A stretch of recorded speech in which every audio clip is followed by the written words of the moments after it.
You feel like you've been interrogated. I feel like it's quite a broad question. Do I need to? Someone in the band will like, they'll be playing, they'll be looking at the crowd, and then like, let's say you make a mistake, they'll just be like, and then they'll keep going. I feel like that really put me off though. Like the subtle bit, like, and then I turn back around. He punched the windscreen off the car.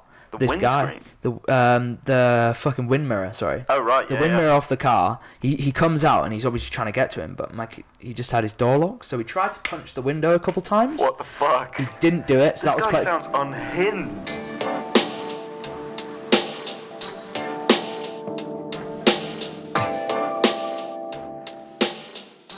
Welcome everybody to episode 11 of the Ed Squared podcast. It's been a while, I know, but look, we're back, and I think that's the main thing, we're back. So, this time, episode 11, we've got a brand new guest on the show.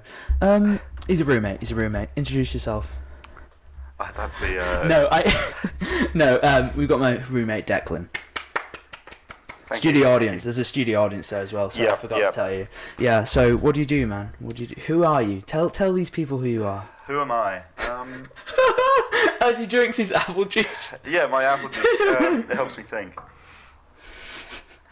I suppose I'm primarily a sound engineer. Okay. And then I'm a musician as well. All right. And so I tend to work mainly on like the back end of music. Right. So music production, or the live sound guy.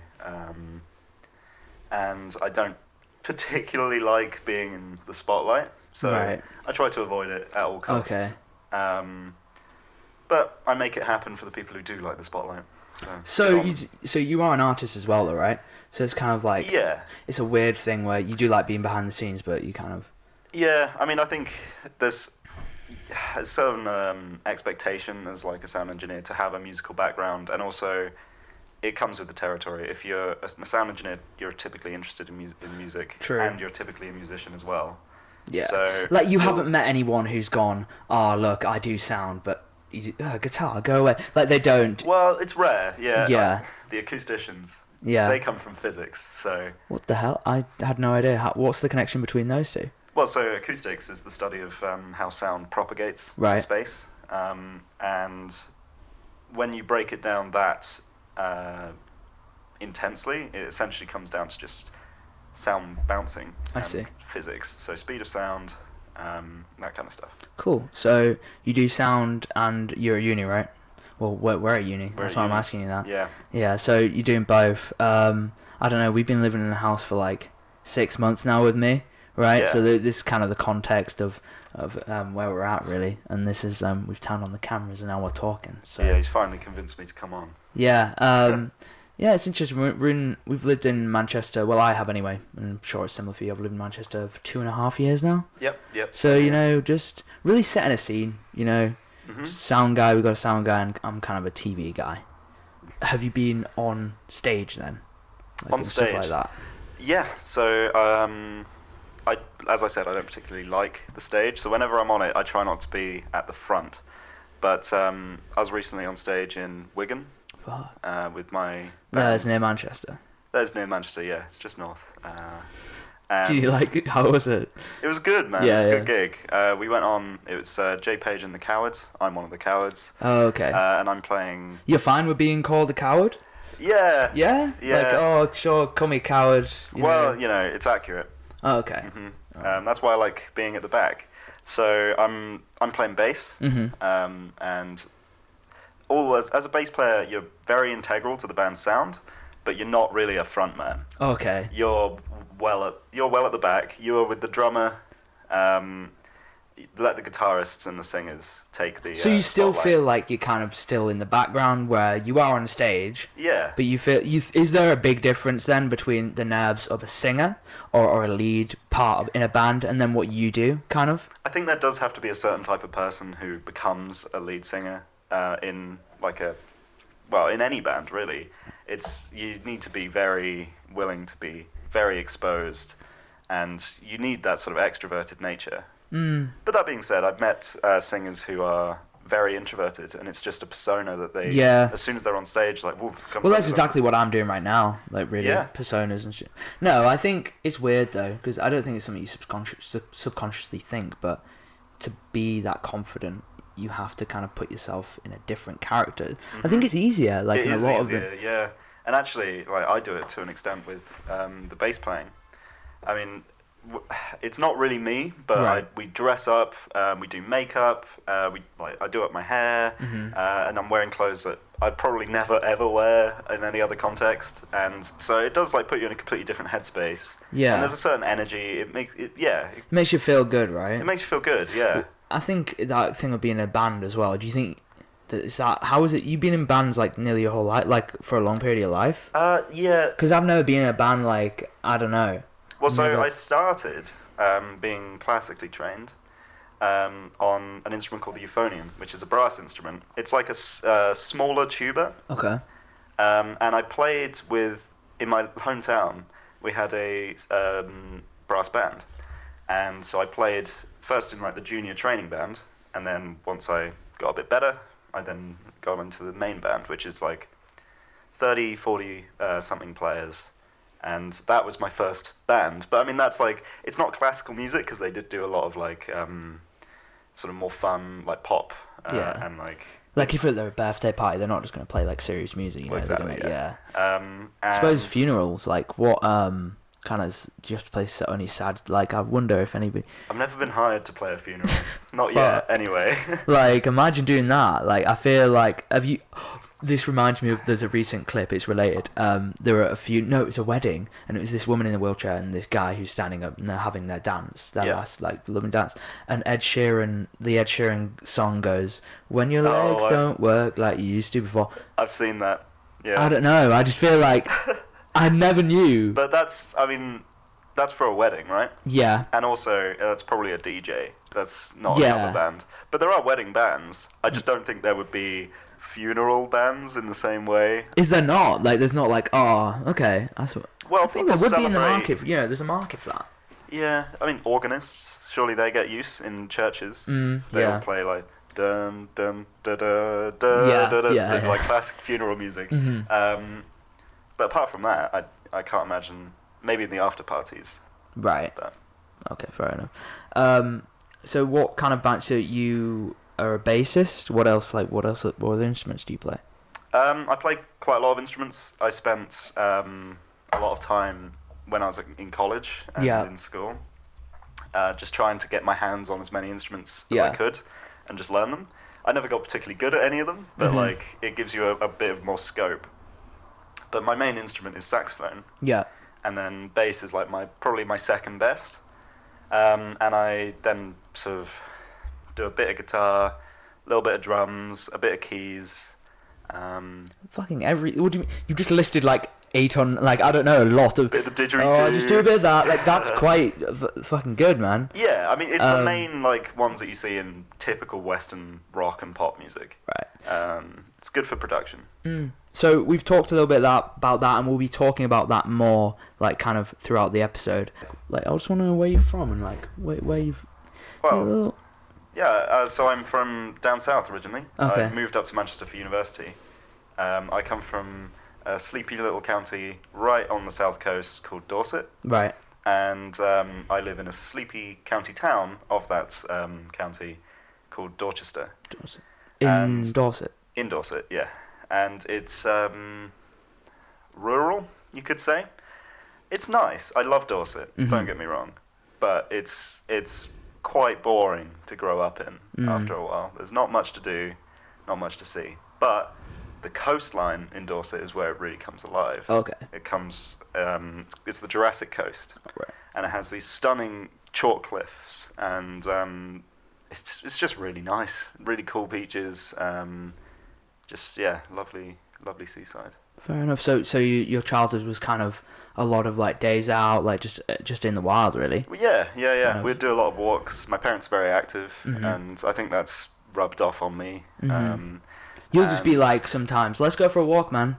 Yeah, You know, exactly. And I think you're the first person under 30 who I've ever met to kind of do that. So yeah, I respect. There's not many people who I know. Like one of my friends back home would Not just take a walk. They'd never message me and go, "Yo, you want to go for a walk?" I don't think so. Yeah, it's yeah. If I didn't go for walks with people, I'd just meet them at the pub. Yeah, see, it's a healthier way. It really is a healthier way. Oh yeah. So yeah, you come from that. I've come from basically a rural town, but it's less like countryside, I'd say. Mm. Well, I suppose I've never visited Dorset, so I can't really tell. Yeah. But Yorkshire's got a lot of farmers' fields. It's mainly Yeah. there is a lot of wild, but yeah, I come thing from Yorkshire. With Dorset is that it's not that it's like rural. It's fine. Like a lot of places can be rural. It's just very poorly connected. Okay. So it has actually got a train line that runs directly to London. That's like the best part. But it doesn't have any motorways in the county. It's all dual carriageways. A roads. And A roads, Oh, yeah. okay. Which also makes the roads really dangerous. And when tourist season comes around, because Yeah. it's such a beautiful coastline, all the tourists flock into the rural A roads of Dorset and clog them up. Oh, like parked everywhere. Well, no, like it's just traffic coming in out of towns, but also yeah, like in the prime spots, you're parked everywhere. It's become hyper commercialized in that way. In the typical Durdle Door, really nice touristy spots, lower. The West Coast, and I know it's not really, it kind of is west, but like near kind of Cornwall and those Yeah. areas, it's similar to that where I want to go there, and I suppose like if you're from another country and you go, it's England, so it's going to be cold. Let's go to the least cold place. Yeah, no, I Let's can go, get yeah. that. And well, it doesn't mean that it's overrun. Right. There's still tourists. There's touristless spots. There's places where the tourists don't know, or it's just a locals only thing. Yeah. And that's great. Like that's the bits you live for. And actually, what we would typically do is we would go to the touristy beach with a kayak, and then just go around the headland on the kayak, and you then find all of these beaches that aren't attached Okay. to the main cliff paths, because there's just no route down. It's a cliff essentially. And so it's essentially your own private beach for whenever you want to leave. Because, well, it's like only certain people know that it's there type thing. Well, it's just inaccessible. You need a Right. boat to get to it. Oh, okay, I see. So- And no tourist is going to hire a boat. No tourists. Yeah. Yeah. So I guess, yeah, so you live in quite a touristy town. Like during summer, you'd just like see a bunch of tourists about. My town, not so much. My town's not directly on the coast. It's Yeah. the county town. It has a fair amount of history, but it's not like people don't come for the history. Right. I don't think they Yeah. come for the coastline. But it's conveniently close to the coast that I can drive to the sea in like 20 minutes. Lovely. So do you think like that's one of the funniest thoughts? Not funny, but I kind of tried to put the dots together. So you're from Dorset and you're into music. So were you just bored as fuck growing up, and you just saw like a guitar in the corner and like, well, there's no internet. There's no, there's It's nothing dark much going ages. on. Yeah. So that's really, is that true? Would you say? Well, actually, I'd say it's almost counterintuitively other way round, where like I got into music and then I've learned all these instruments, and then you're like, oh, I have nowhere to play these. There is nothing. There's no venues. There's like barely any places that you can play. Really? There's so few young people in Dorset. It's a retirement hub. Oh, I see. So actually you learn instruments, but then you were like, well, nobody's here to listen. Yeah, Like, exactly. And because I'm not very good at them, it's like, oh, well, there's only a few bands because there's only a few young people. And so the bands that you do have are typically pretty good. And I'm there and I'm like, boom, boom, boom. Is that good enough? I'm not like very good. Yeah. Oh, was this like when you were younger type yeah, thing? Yeah. yeah. Okay, fair. I'm still not particularly good. Mhm. I just fumble by. Fumble back. Yeah. I feel like sometimes your natural ability comes into it though, just with instruments and things like that. Just time is on your side. Like you'll say, "Oh, I don't know this song. I need to play it tomorrow," but you'll figure it out and just do it. I feel like. Well, yeah, obviously any skill, you practice it, the better you get. But that also applies to learning instruments. And so once I'd learned one, it was really easy to learn a second. And then once I'd learned those two, it was even easier to learn a third. And it snowballs. Fair enough. And soon you've spent your entire life savings on guitars and basses and saxophones. And you're a broke musician who gets paid £25 for a restaurant gig. That's the life. Yeah, I don't know, because that's so far from what I know. But I suppose you're good now because you're in Manchester. Is it like a better place for all that? Oh, yeah. Yeah. Oh, my God. Yeah. I cannot overstate how much better. It is better in Manchester. The music scene it's way larger. There's way more people doing way more things, different genres that are so niche that you need to be in a city in order to actually explore them. And it's younger in cities as well, typically, and most people who pursue music in that way, where there's no returns, are younger because you can sustain it more, and so. Do you think that's mainly down to when you get a bit older, you maybe lose hope if you're not making money from it, or then people generally like kind of sad but give up on their dreams? I mean, there has to be a point, right, where if it's not working out, you gotta just bite the bullet. A lot of people have a kid by accident and they go, shit. Living the rockstar life. Oh, bollocks. Yeah, well, got to look after another human being. Yeah, bit of a responsibility, bit of a downer. Yeah, talking about downers, before we get more into all that, I feel like we kind of know you a bit more now, mate. And downers, there's something made me down. I have quite a funny story of what's happened to me recently. Oh, yeah? I was getting a lift back from uni, and my friend on my course, I've known him for like a month or two now, but starting to kind of know him pretty well. Yeah. Not like, I will say, not like really well though, just to preface before we get into this story. Right? Yeah. You know each other decent. So we're driving back to my house, and he's like, yo, we're gonna stop by Tesco, just need to do some shopping. I was like, fair, man. Fair. So we're driving back, and we get nearly at Tesco, and he ends up he cut off by accident a Range Rover, a guy in a Range Rover. So it was his fault, to be clear. I'm here nor there. I was on my phone in the car. Okay. Some commotion happened. We were at a crossing, and he turns right, and this Range Rover wasn't happy. So then my friend gives him the old flip off. Sorry, I didn't mean to flip you guys off. But Very mature. He gave him the middle finger. And now this guy is following us and beeping behind us for like a good 5-10 minutes until we get to the store, right? Yeah. So, and then we pull into the car park, and he's just there, and he just like, it's like, one of them scenes where he's like whipping round fast, right? And you hear the tyre tread. He skids around, parks right next to us. I'm in the passenger seat. In the UK, I'm on the left side, and my friend is on the right. And then he pulls up on the left, so I'm in between. This guy who's really angry pulls down his window, and he's got a massive ass dog in the back of his car. Oh, God. And he goes, "Oi, mate, do you think you're funny?" Like in a Manchester act, "Do you think you're funny, Go mate?" on, do the accent. Go on. No, that's right. So I think he might actually be from Liverpool. Pulls down the car, and he's offering to fight my mate. And my mate, he's not wanting to fight him, but also he's not like backing down. He's like, "Mate, I didn't do anything wrong, and I'm not trying to be cheeky," type thing. In Manchester, they have this thing, "Mate, you're trying to be cheeky," and he was saying, "No, I'm not being cheeky." But then he says to me, which is really rude, "Mate, if you want to get off, you can go." The commotion was happening for so long. What? Wait, so your mate said that? My mate said that. He's just like, "Oh, come on, man, you got things to do. You're a busy man." I will preface, I was meeting up with someone, and I don't know him, like, I wouldn't want to die for that guy. Like, no, like, he's a lovely guy, and I might want to die for him later on when I know him more. Willing to get into a fight with him? See, this man had a dog, and he also looked like he could have had a knife or some shit. So, okay. And this guy had his locked in his car, and I didn't believe this guy was going to fight him, because I thought my friend was, like, trying to down the situation.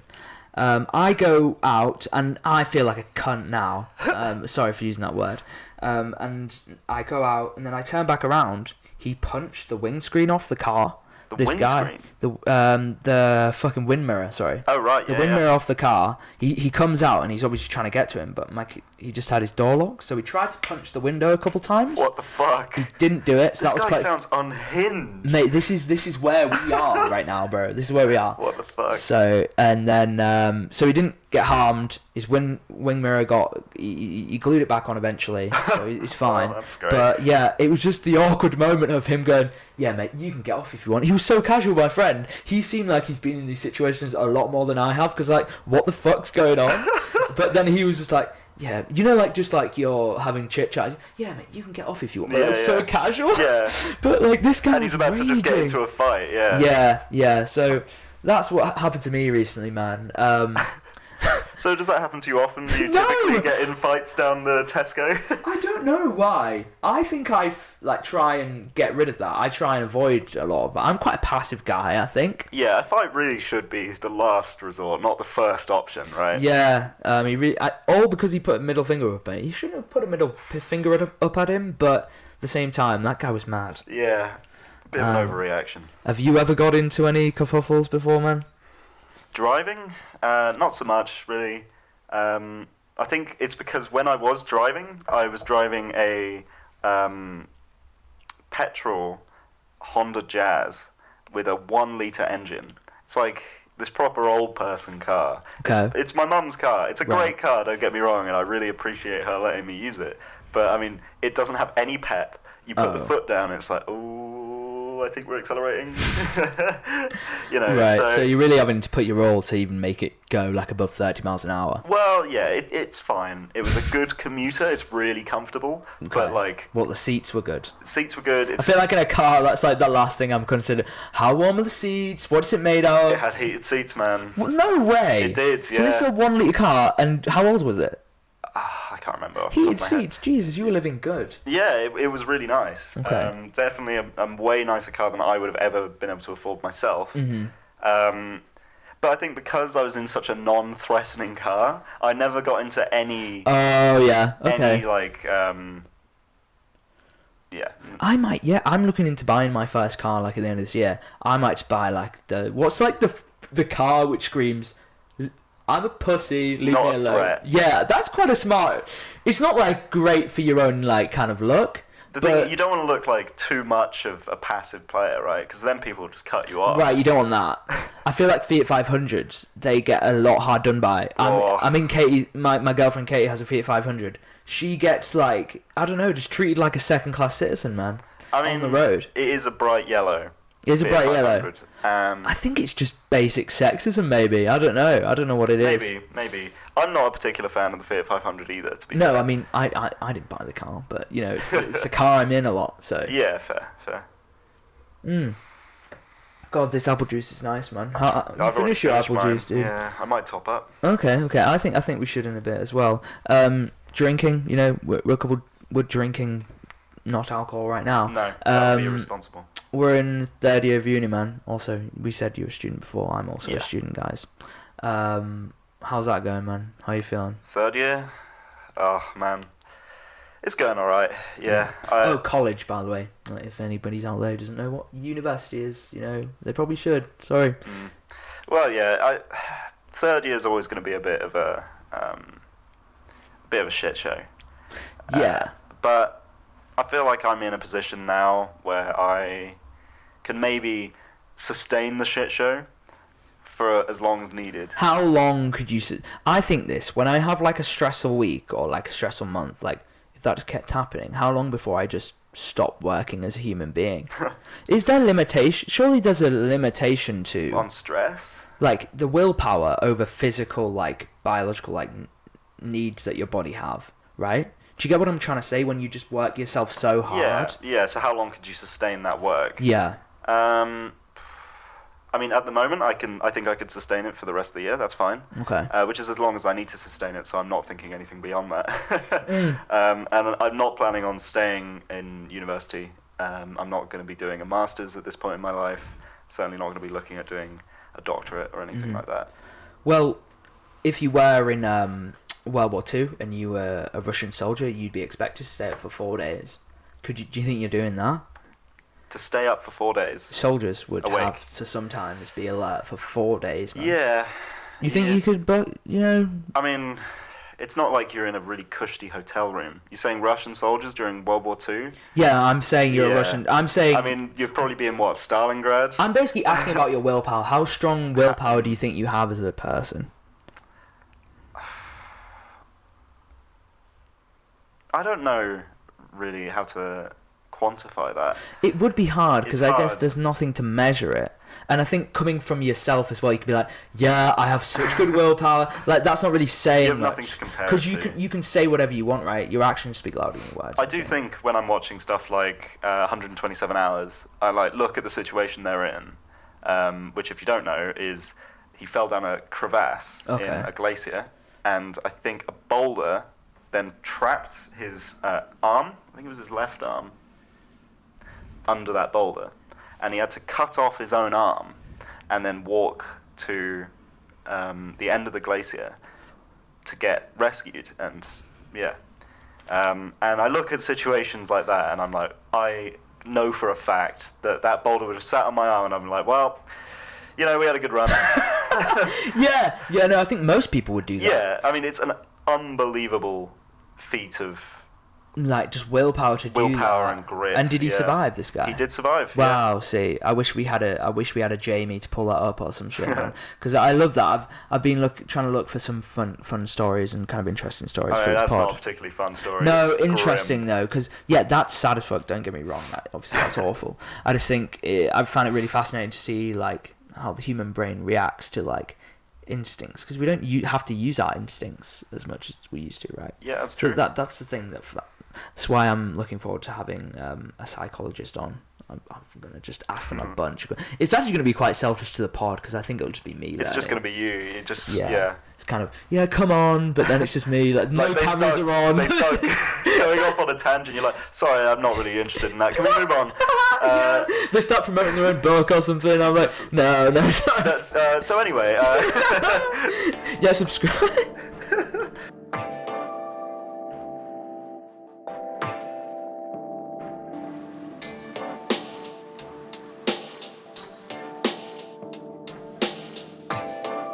So yeah, we've learned a little bit about you, Dec.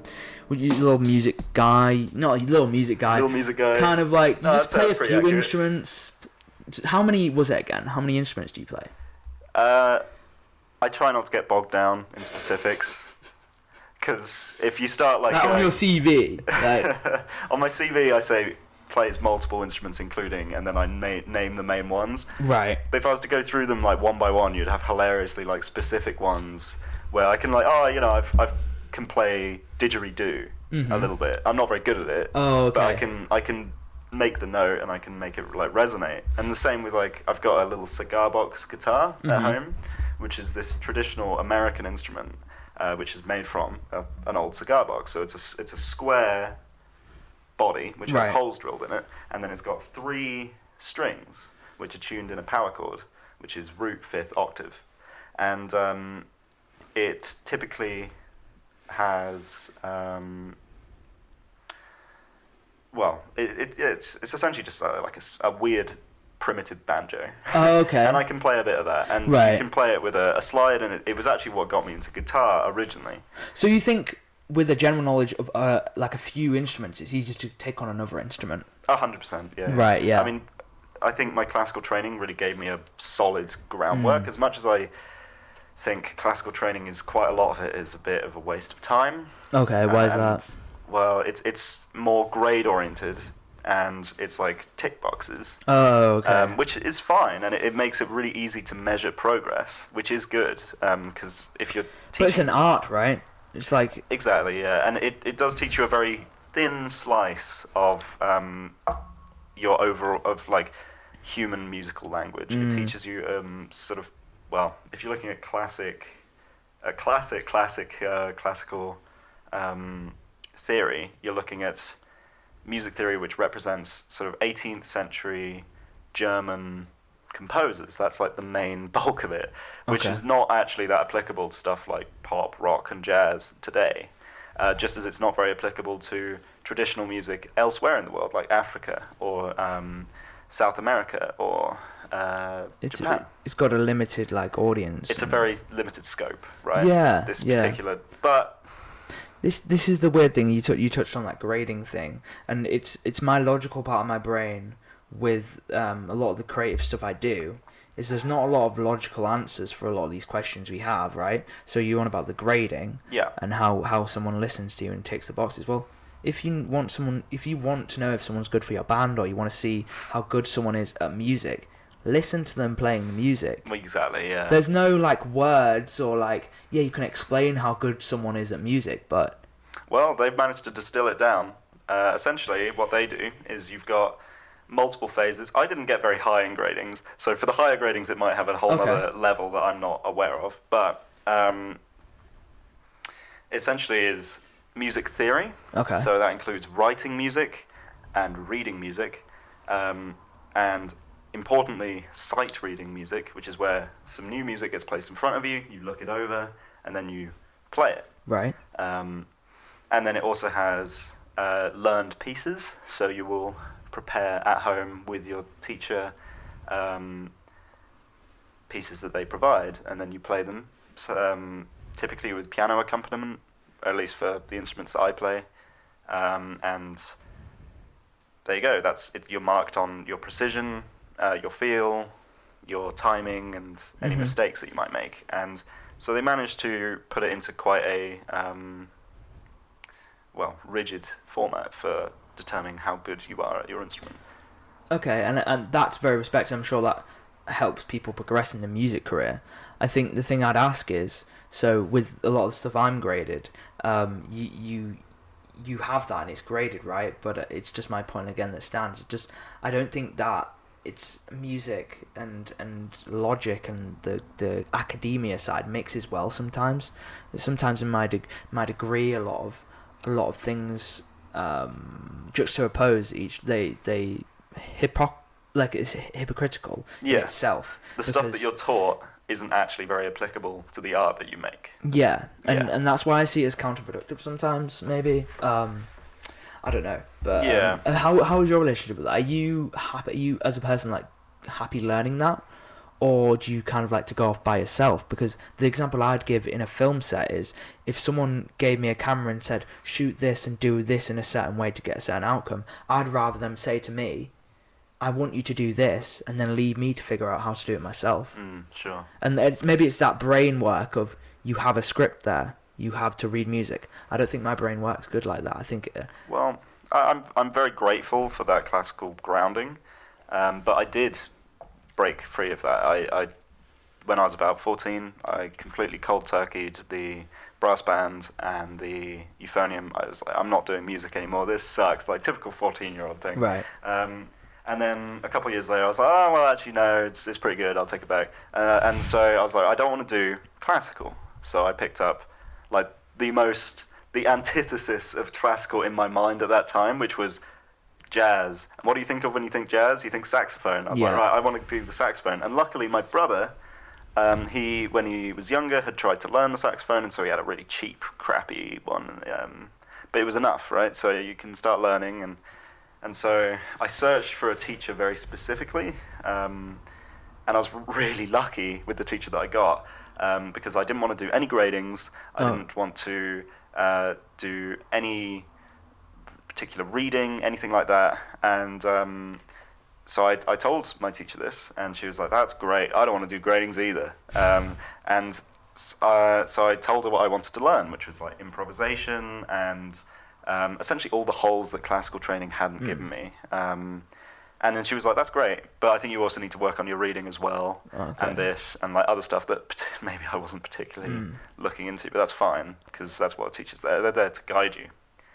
But she's great. She's like she's an aging hippie, and she doesn't really care about ticking boxes. As long as you're improving and you're enjoying it, that's what counts. I like that style. It's great, yeah. And so if you didn't practice, she was never about the money. So like obviously you pay her for the lesson, but if you hadn't practiced and she'd have to teach you the previous lesson again, she was just like, don't bother. Cancel. I can't be bothered. Teach the same lesson twice. Who do you take me for? No, just show up next week after you've practiced. And then, so that's cool. And I think it's very relevant as we're in Manchester, and a lot of bands that have come out of Manchester, the 1-6-man Oasis, right? You've got successful people within music that don't necessarily learn that kind of, the things you went through, the grades and learning orchestral music they go straight to that. And why do you think that is, and why do you think people like that have been successful? I'm not expecting you to know this, I'm just from your perspective. Music theory by no means will ever make you successful. It's just a means of contextualizing what you're doing. Right. So people who will learn an instrument by themselves will, and like they write their own music, so they learn their own music, they never need to write it out or read it back. There's no need, right? But if you asked them to break down what they were doing in a manner that everyone else could understand, in terms of like, well, in this section I was doing this, which is like a descending major arpeggio or whatever, and you wouldn't be able to give it those names because you'd never learn the framework. Terminology and like names are useful. It is, and so if you want to communicate music to another person efficiently, the most efficient way is if they know music and you know music, write it out to the letter and give it to them. And if they're good at sight reading, they will just go, oh, good, yeah, dooba-dabba dooba-dabba dooba-dabba, and it'll do exactly what you want. Maybe if you were an artist who was meeting a lot of new people and working with new people regularly, that would be a good way of communicating. Yeah, exactly. But I have a feeling that like it's very stereotypical because my knowledge on music isn't well, but like Oasis, they would just play together and like they'd know each other so well, so you just riff off each other, right? There's no need at all, and there is no shame in not knowing any theory. It's like, for many like people, it's unnecessary. If you never want to make a career out of music, even if you do want to make a career out of music, it's not really necessary. Right. But like, it's not a be all and end all.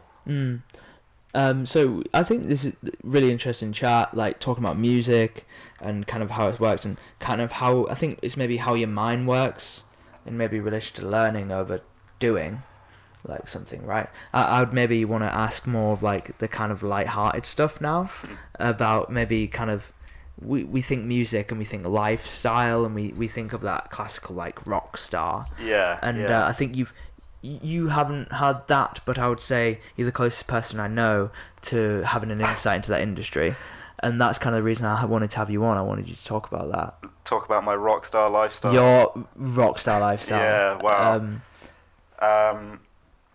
Well, you certainly meet a lot of very interesting people. Music attracts a lot of very strange or otherwise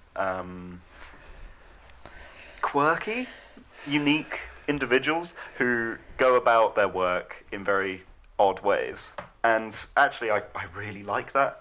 Like, you meet so many interesting people through music. Like, there was one example, I was recording a singer, and we were producing a track, and when she needed to record, everything needed to be perfect. The room had to be perfect. So, like, obviously there's all my end, which was the tech side, so I'd set up the mic, and it had to be the mic that she liked, and it had to be set up, instead of being like this, where it would be like directly in front of you coming from below, it had to go over the top and then down. Like a rock. I respect that, to be fair. That is cool. Like, it's like what kind of like when they grab it like this. That is like some just I feel that. But then she also needed to have like peppermint tea, and she couldn't sing in the studio with her shoes on. She had to have her bare feet. She had to feel the ground. Like really superstitious stuff like that. Jeez. But I mean, in fairness, it works. She's a very good singer. I feel like she's the type to be into star signs. I'm just getting that vibe. Yeah. No, I think people like that, and I suppose one of the arguments they have is like, be more open-minded, right? Those open-minded people. I'm not too bothered. If they have some little ceremony before they start singing, if they give a good performance, I don't care. So that is your job to set up for these artists. Exactly, and and actually making them comfortable is 50% of the job. Yeah, because it's not your prerogative to make they're doing the performing, right? Why aren't you working right now? Stop doing these things. We need to sing. All right, get singing. Yeah. So yeah, it's up to them, but you just make sure the environment is what they want to be. That's cool. So you've had singers. What is the genres you're working with? Have you had like a vast genres like rappers or like what type of? I don't tend to work with rappers. Okay. I feel like I'm not the guy. Well, you guys can let us know. Like, could you see this guy working with like Lil Baby or like I don't know? I'm not sure. I'm not cool enough to work with rappers. You see. I feel like you have to wear something. Like, I don't get that though. People who work like in the tech side of it, they also dress like the rappers would. Yeah, exactly. You always see the people, but I suppose because that's their crew, right? That's their identity. So they have this like kind of. Would you in bands and stuff? Would you be like to be in that like crew kind of like vibe where there's like 15 or 20 of you? I mean, it's nice to be in like a close knit group, but I don't think so. I try to make my memorability through, instead of my like appearance and how I act, more through my competence and how I work. Okay. Because I feel like that's more what I have to offer than my appearance. Yeah, that's pretty. That's brutal, isn't it? No. But like, I'm not talking about like, oh, I'm like attractive or anything. No, I'm talking about like, I'm not on top of fashion. I'm not anything like that. So I'm just going to focus on competence and being able to do the work effectively. In most industries, like that in most like genres of music, I feel like that stands for more. Exactly. Yeah. It's maybe just the two outliers, like where lifestyle is important, and kind of genres where, yeah, it's more about the message and kind of how you look. Mm-hmm. So I'm trying to think rappers, Well, it's hip hop. Pretty much all genres of music. Really, There is you a certain think? amount of lifestyle marketing.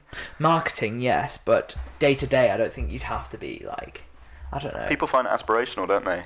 And kind of branding yourself then, Yeah. I guess. But I'm saying as your position as someone who helps the artist. Oh not yeah, it necessarily- makes but way it's less not- sense on my It's part. not, and I respect it more when someone's just being themselves over trying to be someone. Then if they are like that, fair enough. But I feel like a lot of people can Yeah, really do that. and actually, in terms of the music that you as a producer work on, that's very personal as well. So you won't typically straddle like a vast array of genres, or at least I can't. My sort of safe zones are like pop, rock, punk, maybe a bit of like funk and lo-fi, and that's about the closest I get to hip hop is lo-fi. Is this music you would play or music you would help record, or is that both? Music that I produce. So Okay. that's like stuff that I write Yeah. and stuff that I'm sort of, the producer's like the creative vision Mhm. behind a track. Yeah. And then typically you have like an artist alongside that producer.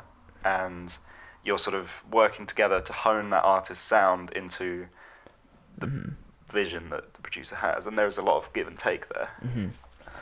So we talked about earlier, we went to this gig. Well, I went up to one of your first gigs I've seen of you. Yeah. Do you want to talk a little bit about that and kind of, so yeah, you performed on a stage, and I think that's something like I'm trying to get into your headspace about. I wouldn't even know the first thing about that, right? So talk me through that and like Performing on stage. how it came to happen in the first place. Well, I guess you could go really far back and joining the band, but I won't go that in depth. So it's J Page and the Cowards. So it's based around the singer, Yeah. J Page, and the band was brought in to support the singer and to make their tracks go into a more live setting rather than just playing to backing tracks. Yeah. And so then we obviously practiced together, and then we perform it live, and it was in Wigan. And It's like north of Manchester or something like that. yeah, north of Manchester. And it was a great gig. So it's a lot of preparation, so you need to figure out what stuff you need to bring, and then of course, because we're all broke musicians, we like all bundle it into like two tiny cars, two hatchbacks. Yeah. And then like I'm cramped with like my bass on top of me, and like there's another guitar in the boot that's like ramming into the back of my head. So it's the classic thing of what you think like the beginner story of a musician would be. Yeah. Yeah. And so then you transport it all to the gig.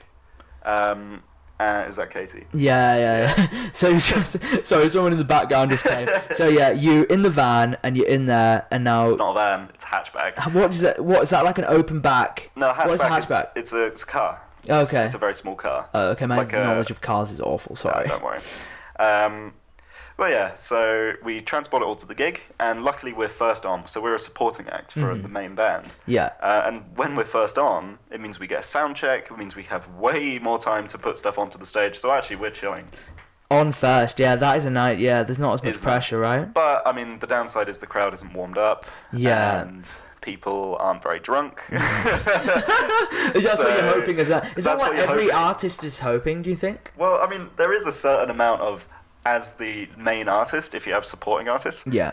the crowd firstly just listens to music, gets more rowdy, like more amped up, and also they get more drinks in, and so it spirals a bit. But I suppose is that the journey it starts with? You start with performing early on in the night, and then as you get more successful, or the band gets more successful, you get later on, like exactly, yeah. And then you can start organising your own gigs, bring in your supporting artists, and then if you get beyond that, you can go into tours, and then you bring supporting artists along for that. But we're not at that stage, not yet. I think the most interesting thing about you is, I think, going back to that thing we talked about, the two characters, because I think the character we saw you play, you had face paint on, you were with the bass there. Yeah. I think it's really sick when you kind of... Is that your alter ego, would you say? No, I wouldn't really say so. I really enjoy playing that character. Yeah. But I mean, it's not actually a very different person to me. It's essentially me if I was just a more confident version of myself. Yeah. There's not much more to it than that. But there's not much difference between, I'm acting confident, to being confident, because it comes... What's the difference if you don't know, right? Yeah. So that's the thing I'm saying. It's... that's why a lot of people have alcohol, right? That's why we're drinking this apple juice. That's why we're drinking apple juice. Yeah. Well, yeah, maybe. I find just the being on stage and playing that character in the moment quite stressful. You can't sustain it for very long. At least like, it's so draining. It's draining. Do you think like having that many eyes on you, because physically you're doing the same thing you do all the time. Oh, yeah. You're playing the bass, but what do you think it is that takes it out of you? Well, there's a lot of, like, obviously it's all the prep, and typically you're playing quite late at night, and if you're playing at like 9, you might be you might be preparing stuff at like 4 to get to the gig. Yeah. So it's a lot longer than the audience is seeing you on for. Exactly. That was from my perspective. I just saw you play at the end. Actually, we turned up a bit late. We turned up though. Great friends. Well, I tried to say, but we turned up. You were there playing. Man, it was nice to see. I think it's just fascinating, and I've moved from such a rural town to now this place, Manchester. Music in Manchester, and we talked about it before, but do you feel like you're in the right place? Like, oh yeah, 100%. Over London? I've never been a particularly big fan of London. Okay. I can see the appeal, but it's just too big. It's too big. Too much is going on. Exactly. It's too much of a sprawl, and like, you can have a mate that lives in London, and you can live in London, and you can still be like an hour and a half apart on the tube. And it's, I feel like you never get to learn the city in its full. Going bigger scope as well, being in a capital city, and especially in today's like climate politically, if a nuke goes off, you're dead. But Manchester, less of a chance as well. And I know it's kind of riffing and we're going off, but it's a very important thing to think, you know. Well, and also, I feel like if God forbid nuclear war was to kick off, which it might do. Hopefully not. I think I'd rather just be in the capital city. So nuke goes, I'm instantly fried. Boom. Whew, that was good. I don't want to live in a post-apocalyptic, irradiated wasteland. True. Britain is a very small country. Like one could, one big nuke on London would affect a fucking big part. And think about where we are as society. We'd be one of the few to know the least. You know, we're not like in the top 1%. No, because I feel like I don't know. Do you think everyone would know at the same? Right. So obviously it's communicated when a nuke it comes at you. This is a bit of a tangent, but I think it's topical. When it comes to we're getting nuked, right? Okay, we're getting nuked. Order of people who get told. We're just the plebs who get told on the news, man. There's people who get told earlier. Oh yeah. That's all I'm saying, man. Like them 5 or 10 minutes to get on a boat or some shit. I'm not sure I would. It sounds like you just want to get it over with. Exactly. It's not that I want to die. It's just like, in the event it sounded like, nuke, great man, there's a nuke, let's do it, dude. In the event of a nuke, I would just be like, well, it's pretty fucked, this situation. So let's just not. I'm just not going to engage. Okay. So if like I'm like, wow, I managed to intercept a prime minister's notice, like, oh, there's a nuke coming in 15 minutes. I'll be like, do I have time to get the train to London? That would be perfect. You go towards it. Yeah, the roads are clear going towards the disaster, man. I always look at those films where there's like panic in a group, or it's not even in a film, in real, where there's like group panic, sheep mentality, everyone's moving. If I would be one of those Donnies like running where everyone's going, or would I feel like when that shit pops off, you gotta of course, if it's not life threatening in that second, you just gotta think like, what the fuck is the most logical thing to do? Because people panic. So if you wanted to get out of the city as quickly as possible, how would you do it? Out of London? Manchester. How would I do it? I think I'd just run. You'd run. I think there's a lot of risks with I don't have a car. Yeah. Ubers wouldn't be going. No. Everyone would be. You wouldn't want to go on public I wouldn't transport. want to rely on anyone. I wouldn't want to rely on anyone else. So I'd just run. I think I'd just run. Yeah. And get in a car. Yeah, someone who I know with a car. Yeah. It's probably your best bet. But you're fucked. If a nuke got, you're fucked. You are fucked. Like this is. It's quite sad. This is why you should run towards the nuclear bomb. Like making like a new like health and safety video. So nukes might be coming, guys. Yeah. Here's what you do. Alright.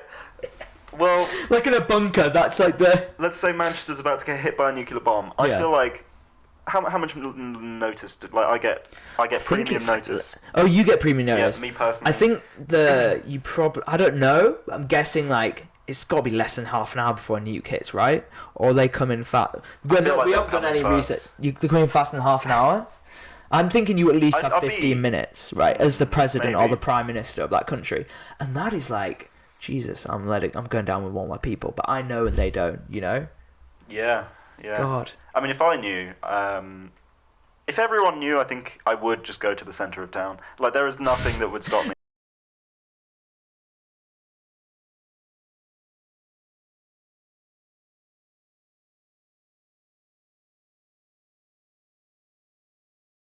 Moving on anyway.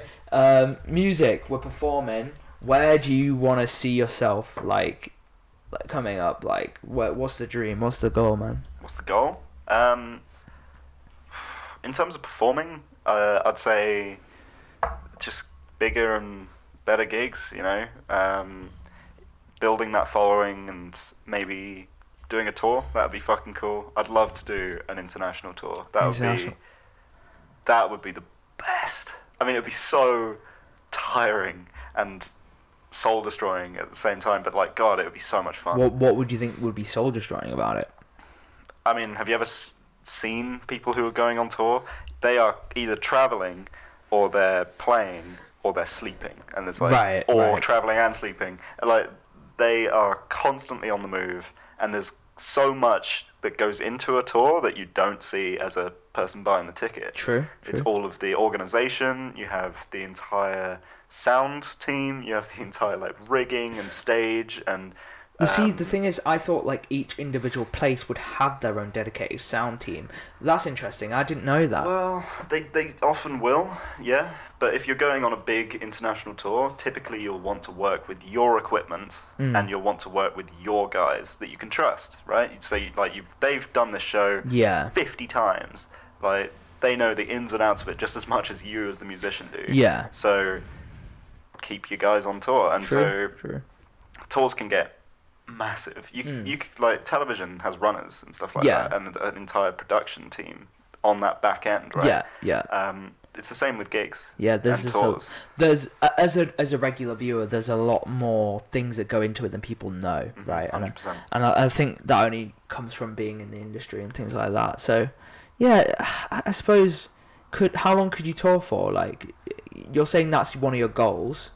Do you think sometimes when you get to that point, you think, damn, maybe it's not what I wanted. Like, I think at that point, it seems like quite a stressful thing from what you described. I could retire after I've done an international tour. International tour means you're in the money, right? Maybe, even if I wasn't in the money. Well, right? why would you retire? Like, even if I wasn't in the money, I'd done an international tour, and like, you know what, maybe like, it's dying down a bit. I'm like, you know what? I had a fucking good run. I go on international tour. That's sick. I could tell my grandkids about that. You seem pretty content, like, with things like, oh, there's a new, like, yeah, sure. I mean, maybe if I actually did go on, like, obviously, I don't think I'd be like, right, throw in the hat. Yeah. But, it just seems like you'd go, like you get like, oh shit. like, he's peaking. Yeah, like, he's got a platinum album. Yeah. You know, he's like, oh. Where's he gonna go? And he's like, right, I've done what I want. Tick that box. Oh, it's kind of like when Adele just took like 4 years off, like that kind of thing. Well, yeah. You know? I mean, she was writing albums though, wasn't she? She was still Oh, working. see, I didn't know at the time in that break that she was writing albums, but yeah, no, that's like I'm trying to think of an example of an artist that has done that, but it doesn't really make sense to do that, right? Typically, artists will do a tour, then disappear for a while and write a new album, and then do a tour to release that new album. That's like That's the conventional life cycle of a musician. I see. I way prefer studio stuff to live stuff, personally.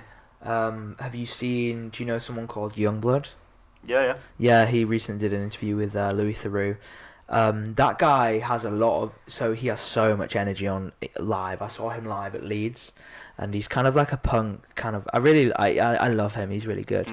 But just that kind of how much energy he has. He's one of those people which, when you see him, when he's on camera, he's like Just exudes that energy. Yeah. But really intense. And then you've got to think. Surely there's a balance, like there's really lows. Some people are like that though. Some people are just born for it. They Right. have that natural charisma, and they have that energy and that fire. Yeah. That just, it's perfect. And thank God there are people like that, because I couldn't do it. Yeah, no, it was crazy. Do you watch many, like, I'm really into, like, real docs and kind of getting into people. Are you interested in that? Like, is there any artist you're really, really interested in, like, the backstory? Or are you less attached to personalities and more? No, I wouldn't say that. I do try, I feel like I'm quite a passive listener of music. I don't tend to get very involved with an artist's personal side or the politics of their... Right. Like, I'll listen to an album loads and I'll love it, but then people say, like, oh, this album was, like, made because the band was splitting up and they all hated each other, and I'm like, that makes a lot of sense, but I didn't know that. And I quite like it that way around. I feel like people who do that have a real good vast range of music, whereas I'm a guy who's like all or nothing with stuff. So like with a certain video game, I'll play just that game. With a certain artist, I'll listen to just that artist. Yeah, so, okay, you're an artist, man, but Alright, dude. Alright, dude, we get it, you're such a good artist. What's, like, who do you listen to, and who do you, like, take inspiration from? Well, in terms of my personal music taste, I love jazz and funk. Okay. And I think there's so much to explore in there, which I am not qualified to Really? deal with. Jazz especially is, you can go right off the deep end with jazz, and I love it. I love the sound of the dissonance of jazz, but I can't write jazz. Not really. Is it just a hard type of music to write? Yeah, it's very different to the music that I personally write, and Okay. it's very different to my training as well. Okay. Do you watch a lot of do you go to a lot of gigs? Or are you? Yeah. I try to go to gigs. I'm not a very extroverted person, so I don't massively enjoy the sort of the energy of. I like the energy of gigs, but as an audience member, I don't really seek it out that often. But when I do go to gigs, I do really enjoy them. Though the most recent gig I went to was probably a gig with our housemate Lewis. Yeah. It was the Lathams gig. Oh, okay. Yeah. That was the last big gig I went to, and that was in Manchester. And we saw an indie band called the Lathams, which is Lewis's one of Lewis's favorite bands. Oh, okay. So Lewis, one of our mates. Wasn't that in like Bolton or something?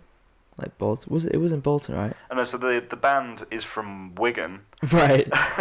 But they were playing in Manchester. Oh, okay, fair. Yeah. I think it's really interesting. Like in the UK, we have like so many different cultures in such a close place. Yeah. Like it's so bizarre. Like when we went to Wigan, Wigan's such a different place to here.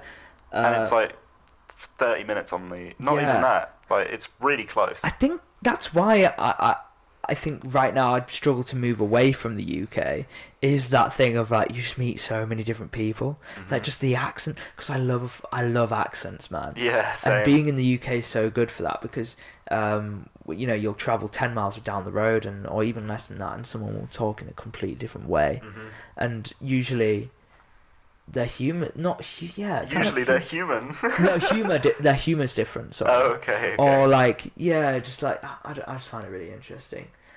Do we see that a lot in bands? Is there? Well, there's obviously a big culture in Manchester and the UK. Are you interested in any music anywhere else from the world? Like. Well, yeah. So as it happens, I'm actually in a salsa band. Okay. Which is a typically Latin American style of music. Right.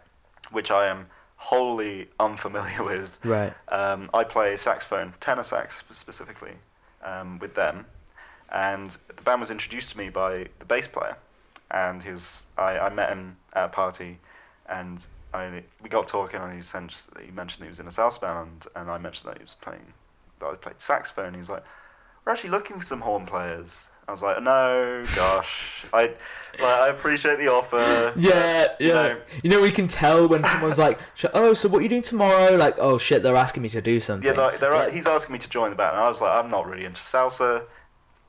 I don't have the time either." So I'm like, "No, it's alright. Like, I don't really have the time to join another band. I'm already in 2 at the moment." Yeah. And so I was like, "But thank you." And he was like, "Oh well, you know, why don't you come along just for one rehearsal? Yeah. Just to meet the guys. They're nice people. You might make some contacts." I was like, "Well, all right, fine. I'll come along to one." Anyway, I joined the band. next thing, yeah, I joined the band. Well, yeah, I went, and they were all really good. Yeah. And it was such a cool energy. And I was like, well, bollocks, now I have to do it. Like, this is awesome. Yeah, and so it turned out it's a good ending. No, it's a great ending. I love the salsa band. It's great. It's really challenging, which is exactly what I need.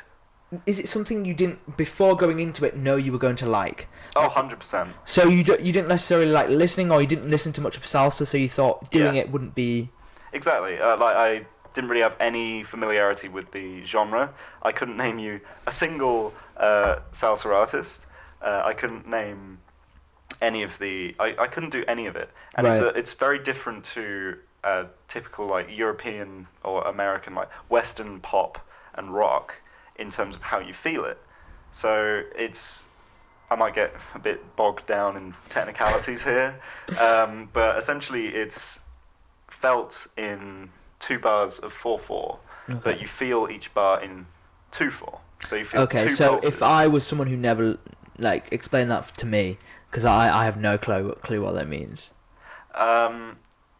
That's the thing I'm trying to grasp, right? Yeah, you say these words. Yeah. That's like you speak another language to me. Do you get what I mean? Well, so you understand there's 4 beats to a bar. Right. Yeah. So you feel 4 1, pulses. 2, 3, 4. 1, 2, 3, 4. 1, Exactly. 2. Yeah. Okay. Yeah. Instead of that, you feel it as 1, 2, 3, 4, 2 pulses, right? Okay. So 1, 2, 1, 2. Right. So it's a faster tempo. It's faster, yeah. So salsa is typically around 160 to 200 BPM, like in that range, which is beats per minute. It's fast, essentially. Yeah. And it has a... If anything, you're working twice as hard as any other band or genre of music. You're like doing... You could be you could be like, yeah, what do you play? Oh, God, so how many BPMs? Is there that kind of like banter, you know? Yeah. Like, I love that. The thing is, the faster it is, the more you can gloss over mistakes. So okay. It's a double-edged sword. True, that's good, good. So... We get to this band, and you've been to a lot of bands, but the thing I'm jealous of, or kind of because I'm not into music, is that whole jamming thing, and like knowing, so much fun. I'm not gonna lie, like I want to learn an instrument, and I'm sure a lot of people listening do. Yeah. So you're jamming with people. I just love to like hear an insight on how that is like, and if anything, if you got any like interesting stories about that. I think jamming is such a unique experience. It's such a human connection as well. When you're both proficient on an instrument and you're both locked into that groove. Like my best example is when I was at home, I still have a good friend of mine who plays drums to a really high standard. He's an exceptional drummer, and me and him would just meet up, drums and saxophone, to just jam, because it's really good fun. And the nice thing about drums is you don't need to worry about key signature. You don't need to worry about being in the same key. He can play drums. It's just rhythm. Oh, I see. I can play melody, and we don't need to think about anything. Not to say that bigger jams aren't as fun, but like just that locking in between just one person, rhythm and melody, is really good fun. And especially once you've been jamming with each other for a while, you start to get a feel for it. You start to get a feel for what that person likes, how they react. Okay. And you always base it on your own personal like instinct in terms of your structure to music.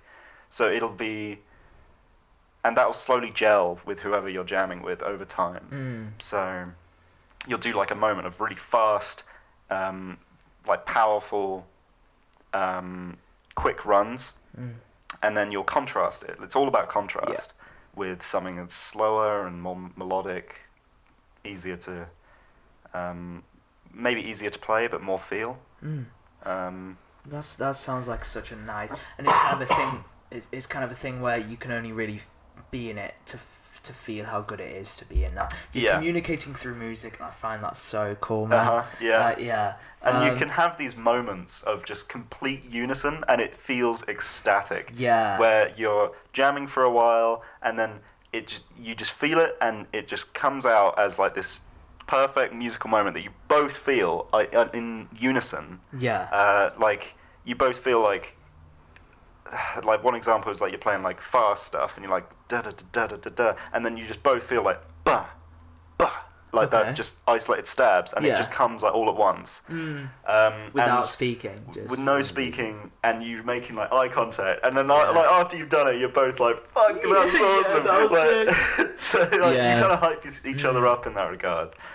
So it all goes very well, and most of the time it goes well. What about like when it doesn't go too well? So have you ever? What is some of like your funniest, or some of the maybe most, if you're okay talking about embarrassing I stories? Talking about embarrassing stories. I have plenty to spare. I mean, I still find improvisation really quite hard, making it up on the fly, and I like jamming with people, but I really love jamming with people that I've jammed with before. So when you're jamming with new people, it's a bit of pressure. You need to sort of play it safe. It's kind of like when you're on a first date. It is. Right? You're learning what they like. Like, can I say this? Is she cool? Yeah, exactly. And when you fuck it up, it can create this really weird mismatch. And also, typically, if you're jamming, it's not like... In situations where I've been jamming with people, it's usually 2 people jamming and then other people there as well. And there's like input from everyone. They're just not doing anything? Like, what do you mean? No, like you've been there when we've jammed before. Right, okay, yeah, there's people who... And I just feel like the most... Like, I'm like, fuck, I could be... If I knew... Like, if I learned an instrument when I was younger, I could be jamming right now, you know? People can still contribute. There's like hand percussion. Yeah. And also, like, there's... It's you just feel nice like to watch. But that's the equivalent of being the pot washer in the kitchen. Like, let's be honest. Like, you know, we all start off there, but you know, we want to be that guy on the guitar, or we want to be. But I suppose one of the funny stories I have is I was doing this like kind of summer program. You know, when you go off and do like a task in summer. We were in Wales, and there was this one guy. There was probably a group of like 15 girls, 15 guys. This one guy who knew the guitar. And man, you know, he was the guy, you know, and it's just that thing of talent, right? And it's a natural way of portraying your talent, especially if you're in like a campfire vibe, and it's an acoustic guitar by a campfire, it's the best. Nice, man. It's just it's just incredible. So yeah, going back to it, that thing embarrassing stories. So you met someone. Well, yeah, I've had jams before where you're like, it's sort of like a bit like a friend of a friend will come in and be like, oh, I heard that you play, and you're like, yeah, and they're like, do you want to jam a bit, man? And you're sort of like, well, yeah, okay. If you're not really feeling it, you know. Well, you could just tell like if they're good or not from just how they speak. Well, no, like if it's someone you don't know, right? It's like, and it's quite hard to Yeah, I feel like it should just happen naturally. You shouldn't say, yo, do you want to jam? Exactly. And then, like, you just like kind of an instrument, you're like, right, so what do you want to do? And it's like, I don't know. And then one of you starts playing something, you join in, and it's like, it's there, but it's not the same. And if you make a mistake when jamming, it's like the most awkward thing as well. Like, you can make mistakes and roll them off, it's great, but if you're to make a mistake, and it's usually the structural mistakes that are the most like catastrophic to the jam. So if they're playing rhythm and you're doing a bit of soloing, and then you're like, right, this is my moment. Like say I'm doing the rhythm, they're soloing, and I'm like, right, this is my moment to start my solo, and they'll feel it, right? They'll feel it. To switch to rhythm, and then like you'll start doing something and they'll just keep going. You're like, oh god, fuck. It's like also going to be a battle of egos and like maybe, kind of like, because I feel like that comes into play with some of the things. But actually, that being said, some of the greatest moments in jamming is when you make that leap and you completely fuck it up and you turn it into something that works really well. That's good fun. I remember you telling me before about the kind of funny story where you were playing the trombone, I think, not the trombone, the saxophone, and something was in there. Oh God!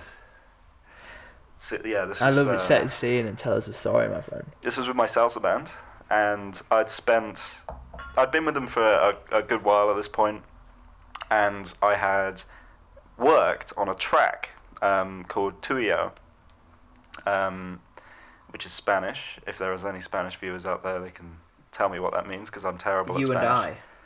Oh, there you go. Yeah. Perfect. I think Spanish people are like, no, it's not. No, that's wrong. Mierda. They're like, shut up. Yeah.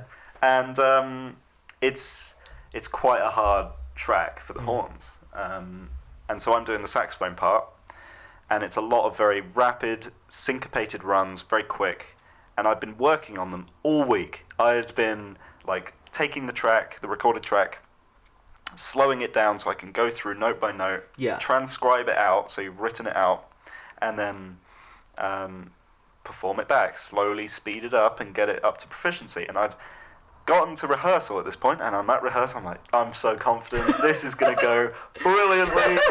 And then like I take my saxophone out of the case, and I'm playing, and it seems fine, but then I get to like the low register, which is where you're placing the way the saxophone works is the higher in the register you are, the higher on the Is that higher in tube. the register? Is that the instrument itself? So no, the register is like notes you're playing. If you're playing high notes, the notes are coming out of the higher holes. It's like it's just a tube with holes in it. Yeah. So the lower notes, you close all of the pads, and it closes all of the holes and makes it just a long tube. And when I got to those low notes, it just didn't work. Oh. And I was blowing, and it was just like not really, like the note wouldn't form, and it's sort of, or if it did form, it was really uncontrolled, and it didn't feel right, and I was like, God, what was wrong? So I spent like 20 minutes of this rehearsal just like fiddling with my pads, like making Meanwhile, sure they're like playing? Yeah, fiddling with my pads, like making sure that they're like sealed correctly. I'm doing all of this stuff. Like you take Rizzlers and you like run them, so you close the pad on the Rizzler and pull the Rizzler out, and it like resets the pad in that spot. So if you have an air leak, you can fix. So I did that with every pad on the bottom end of the tenor. Because you wasn't sure which one it was. No. And I was like, well, you know what? It's just the bottom end. That's fine. It doesn't typically go that low very often. I can just make do. I can just not play those passages. So I joined in, and Tuyo was called. Like, fuck yeah, let's do it. And so I'm playing, and it's like, oh God, I'd be able to play this way better if I didn't have this really annoying issue. And so midway through, there's a 40-bar rest, so a long rest. So I can relax at that point. I know my cue, I don't need to count, so I'm just like, whew, it's really annoying, the saxophone not working. It's like been such beautiful sax up until now. And so when you're in the resting position, instead of holding it up, right, you typically just lower it down, because it resting off your neck, it feels more comfortable. And what falls out of the bell as I turn it upside down is the cleaning cloth of the saxophone that had just been left in there. I don't know how, it like somehow when I was moving it from my house to the rehearsal space, it like juggled itself inside the saxophone. So, yeah, as soon as that massive cleaning cloth fell out of the end of the sax, funnily enough, all of the notes worked. It's just like, what? And so I wasted about 20 minutes rehearsal, and then by the time I'd been like, what the fuck? And I'd like figured out, I'd then missed my cue, and everyone was looking, I was like, bollocks! And so then I'm like trying to like brush the cleaning cloth behind me so no one sees it, because that's really embarrassing, because I was making a really big thing of it, like, oh, my thing isn't working. Yeah, like, that's letting everyone else, or like, and so I'm then trying to catch up with where I was, and I've lost my place, and like, fuck, and then like, I gotta improvise, and I'm terrible at improvisation, and then, and it all falls apart in like a really comedically sound way, and then at the end, I'm like, oh, and the pianist who's to my right looks over and he's like, what's that? I'm like, oh, it's just my cleaning cloth. And he's like, oh. I was like, yeah, it fell out, my saxophone. That's why it was broken. It wasn't working. It's because of that. Yeah.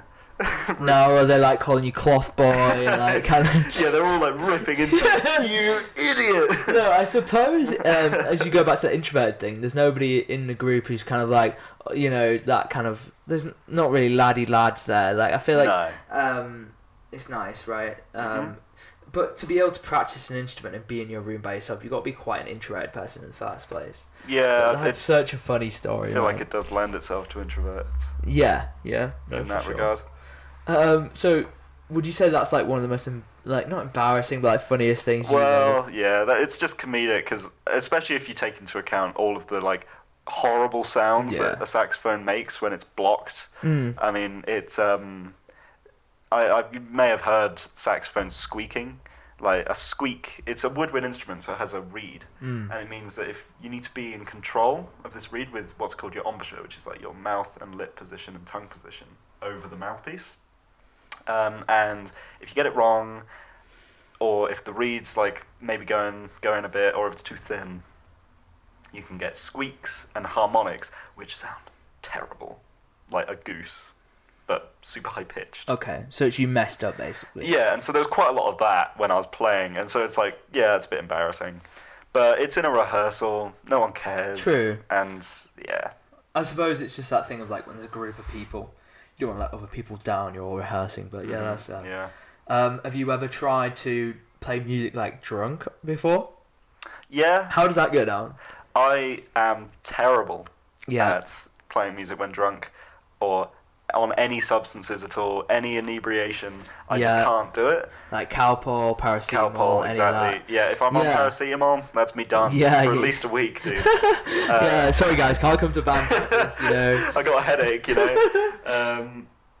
Well, yeah, I've done it before, and actually I've had really great gigs where I've been absolutely pissed, and it's all gone really well, and but on like balance, I've had more gigs that it's like, wow, I could have played way better if I'd just not drank. Okay. I mean, it's a good thing being first on, I reckon, because it doesn't give you enough time to get blackout drunk before your set. True. I feel like way too many people turn to alcohol and stuff. It's a really big problem in the music industry. Is it? Yeah. Yeah, 100%. Well, yeah, we know the classic, like, I watched the Elvis Presley doc, died, like, did a hell of a lot of drugs. Yeah. A lot, but it's just tied really far.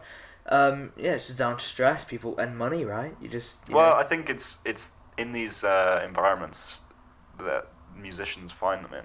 There is a lot of drugs, there's a lot of alcohol, there's a lot of stuff that inebriate you and are also, in their own way, quite risky. And artists who stay away from that, I have quite a lot of respect for, because it's hard to be, you know, playing at a bar and then like after your gig with your bandmates not to go like, yeah, nice one guys, and then just have a pint. Yeah. Especially in the UK when there's kind of it's known for its big drinking culture, and kind of just that thing of, I think I've talked about it before on the podcast about like, yeah, maybe just have a drink, or I think especially with guys, it's like, well, what is there to do? We'll go to the pub. Exactly. And actually, I think venues, hot take here, I think venues intentionally do it to an extent as well. Makes for a better show. What, with the artists? Yeah, get them drunk, makes them for a better show. It makes some people confident. Yeah, like most of the green rooms I'm in they have like free beer Yeah, and spirits and shit in them. Or you can just go to the bar and you get like free drinks. I mean, the first gigs I ever did, I didn't get paid. I just got free drinks, and that was payment enough. Especially when, how old were you? I was probably like 17. Yeah, you're 17 and people going, we won't pay you, but we'll give you free. You say yes to that. You'll get free drinks. We'll give you 3 free drinks. And I'm like, yeah, sure, deal. I just think that with anything, like, they should assume that you're confident enough sober. Type of thing. That's really interesting, though. Yeah. I'll have to do some research into that, into kind of like the culture, because I know in like things like casinos, they kind of have an influence in that, make you more drunk, make you more confident. Yeah. But they're paying you to perform well, and I think certain people are good when they're on substances, but I think some people are better sober, right? I also think there's the natural tendency of people who go into music to be a little bit more liberal and just be willing to do drugs. I mean, I heard this story of a in like big record labels, you would have a budget laid out for your album, and so you would just submit your budget to the record label, and they'll go, fine, yeah, and they'll give you the money, and then you record your album, and that's great. And so if you're an artist and you want to buy loads of illegal drugs, and you don't want to pay for that yourself, you want it to come out of the record label's budget, you can't really just put loads of drugs on the budget, because the record label doesn't like that. Apparently it's a waste of money. Yeah, not good for the bucks, is it? No, not great. And so if you hear in like the 70s and 80s, where this was prevalent, there was a lot of fade outs on tracks. And supposedly the myth goes that you would submit your budget with a specific thing called a fade out guy. And this is a guy that you pay however much money you want to get for drugs in order to fly in and do the fade out for you on the end of the track. There's no one at all who is a professional fader outer. Yeah. So it's just a way of saying, we want loads of drugs. Yeah. So we want this money for drugs. We'll hire the fade out guy to fade out our tracks. We'll hire the fade out guy while we get faded as fuck. Exactly. Yeah. No, I love that. Yeah. I love that. Fade out. And when did people start catching on? It's like, because I'm assuming the people looking at the books are not people who are like musically minded, so they don't like know. I'm assuming that's why they got away with it. I feel like if you had any brain cells, you'd look at fade out guy and think, I could fade out a track. How hard is it? Why is this guy getting paid 30 grand? Why is this guy getting... That's a lot of money to fly him into fade it out. I could do that with one finger. He must be incredible. He must be really good at it. Oh, yeah. Well, no, that's something I've learned. Bloody hell. Yeah. Reminds me of like Wolf of Wall Street type stuff. Yeah, exactly. So that's kind of like a secret in a way I didn't know. Is there any other like kind of, to lame people like me, maybe just innocently minded people who don't know much about music, like secrets of the industry you can let us know? Like nothing that's going to make you lose your career. But yeah, like anything. Secrets of the music industry. Oh, just like stuff. I'm not sure I'm big enough in the music industry to know any of the good secrets. No, just like, insights and that maybe an average person would go, I didn't know that. Like, well, probably the one that I use most regularly that people are like, oh, that's really interesting. But to me, it's like, oh, that's really obvious. Like that's just, is hand signals for when you're in either a jam or you're in a gig. Typically playing a song that you know quite well, that you're jamming it out. So you'll be doing it live, and if you're doing the studio recordings, it'll be a set structure. But live, you can shake it up a bit.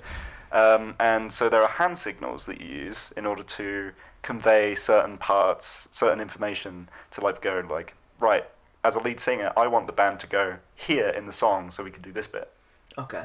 And you can start doing hand signals. And so one of them is to go back to the top, is that. Tapping on your head? Tap, yeah. And so, tapping twice on your head for stop? Well, it just as many times as it takes for your bandmates to notice. And is that like...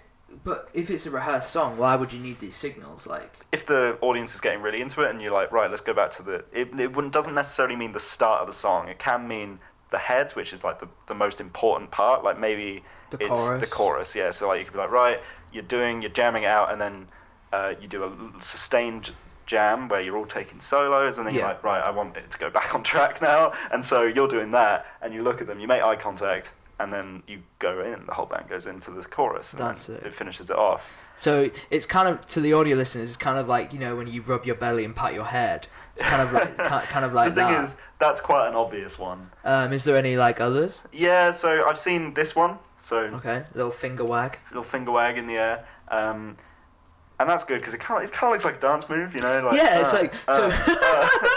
Yeah, you'll be putting on classical music, and someone's just like play. And I typically see that as we're going back to the bridge. Okay. And so the bridge is like the bit before, typically before the final chorus. Right. And so you're like, right, I want a build up and then the final chorus, right? So you have that hand signal. And I'm sure there's loads others that I don't know. No, I didn't know that, man. I think there's a lot of things like subliminal. Well, there's that. So it's like communication, but it's also like over time with your band, you get a sense of things. And Yeah, people. 100%.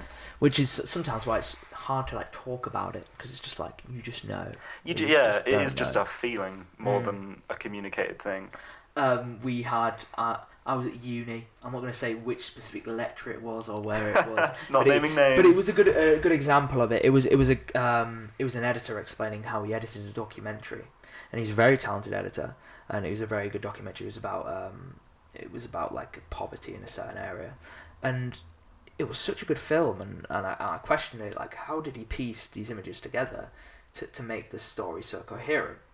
And then we have this live call with him, and he goes through it, and you're still by the end of it struggling to understand how he did it, because sometimes these people, like these music guys or these people, they don't necessarily know how to tell you they've done it. They just do it, and well, that's not their job. Mm-hmm. But it's as someone, for me, I'm trying to be an editor, trying to get an insight into it, and like I'm like, what do you mean? It just seems like it's experience and it's time with It's a lot of often, these skills. Like, I think with any creative endeavor, it's often just a gut feeling. It's like I can imagine with editing, it is just like, when does the cut happen? You don't have like a set thing. Well, you may do, but like it's often right. just the moment that you feel the cut, and like that's the point. Yeah. And it's this sort of internal rhythm that actually the director will be aware of when he's shooting, and the actors are aware of with their cadence. And it's all these moving parts which probably dig deep into the human psyche, but I'm not qualified enough to talk to that. That's why I'm like, the psychologist's coming in. See you later, Dad. Yeah, Great, thanks for coming on the show. Yeah, no. So we've got the hand signals, and also you were talking about the fader guy. the fade out guy. That's so cool. Yeah. Any other kind of things you want to touch on that interesting about music? Well, so there is just the whole ordeal of when you make like a big error, a mistake, you fuck up on stage in a live situation, which I don't know if it's because I find it like really awkwardly amusing, but I find very funny. Like When someone messes up. no, when I personally mess Oh, up. okay. Like looking back on it at So the moment. there's 1,000 people in the crowd. You mess up, right? And Yeah. You're like, oh, this is funny. But yeah, and the humor, I don't know. I feel like I'm going to go way too in depth in explaining like why I think it's funny, because it's really Just like specific to me. self-diagnose yourself. But it's to me, it's like you've worked on this music for so long, and that's a mistake that you'll never make, right? You know, like it's just the nerves, and you're like, wow, that was a complete fuck up. And then like usually what happens is someone in the band will like they'll be playing, they'll be looking at the crowd, and then like let's say you make a mistake, they'll just be like. And then they'll keep going. I feel like that really put me off though. Like the subtlety of it, like- No, it's not like that. Like, if you make a big error, So and what did people you do there notice, for the audio list? You kind of just like glanced at me, right? Yeah, it's just like a bit of a side eye. yeah. And usually it's like accompanied by like a side eye, and then you're like, oh, they'd like smile at you, and you're like, yeah. But the thing all is, mid while you're like playing, which is really cool. it's such a funny thing because typically the mistakes that you're making, the audience has no idea happened. Okay. It's only because you and your fellow performers know the music intimately Yeah. that you hear that mistake, you're like, wow, that was a complete fuck up. And then it can spiral, right, into these like internal battles where you're like, fuck, I made this mistake, and it's like it eats you up, and then you make more mistakes, and it starts to compile, and you start to get nervous and shaky and but tense. in reality, but in audience reality, isn't hearing that. they don't care. But, They don't notice most of the time. It's only the hardcore fans who notice, and they already love you. So I feel like that's coming from mixing being a performer with being an artist, right? Because you have these talented people. There's probably a very talented person right now in the world who, because performing is more than half of it, right? It's to get a following, or to get especially nowadays, people like a character. So yeah, that's really interesting here.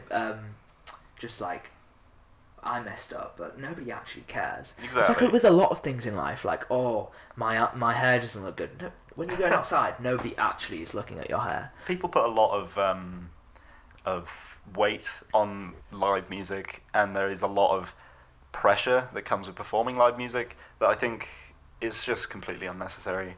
Half the time, the audience is drunk. Half the time they're drunk, and at the end of the day, even if actually more than half. If it's most drunk. Okay, yeah, no, fair point. If it's like a festival or like a 90%. Yeah, then you're fine. Yeah, but yeah, I mean, it's the thing, isn't it? I lost my train of thought. We were talking about like messing up and kind of like you just done now. I've just done now. Yeah. Bro, yeah, no. God, it's like really psyched you out, hasn't it? It's like we're talking about messing up. Damn, I just messed up. Maybe is that maybe what happened? Yeah. Maybe. No, I think that's kind of touched on. I think I've learned a lot more about music than I've ever learned just living with you for the past like 6 months. What, in this conversation now? Yeah, probably. Fair enough. It's been no, because a lot of the time when we talk, we're usually quite drunk, aren't we? So, yeah, no, that's we don't particularly spend much time together. We don't particularly like each other. No, purely professional. It is. What can I get out of you? Like today, I've got some time out of you. Yep. And I will use Eddie's editing skills. Cool. Yeah. So it's kind of how it is. Have you had a decent time on here today? I have, yeah. I really appreciate you having me on, Eddie. It's been fun. This has been like one of the longest chats I've had with someone, so I don't know if that's a good thing or a bad thing. Do we know how long it's been I think we've at least been, like, overall we've been talking for about like an hour and a bit now, a good hour. Okay, so, yeah, solid. So, it's not been like we're about to squeeze it out of you, so. No, thanks for coming on, man. And is there anything like you kind of want to promote or anything you want to kind of let the people... Check out J Page and the Cowards. It's my band, and we're gigging occasionally when we can, and just stream our music. Check out Jay on his socials, and yeah. Cool. I can put a link down below if it's Solid. a YouTube video. And yeah, so guys, we are available on Spotify, YouTube, or Apple Podcast. We're on TikTok and all the social medias. Check us out. I'll leave all links down below, and Declan stuff will be there as well. We're back, and I'm gonna try and make these things more regular. I've just been pretty busy, but thanks for all your patience and anybody who's listened today. Thank you all very much for listening, and we'll see you guys next week. See ya.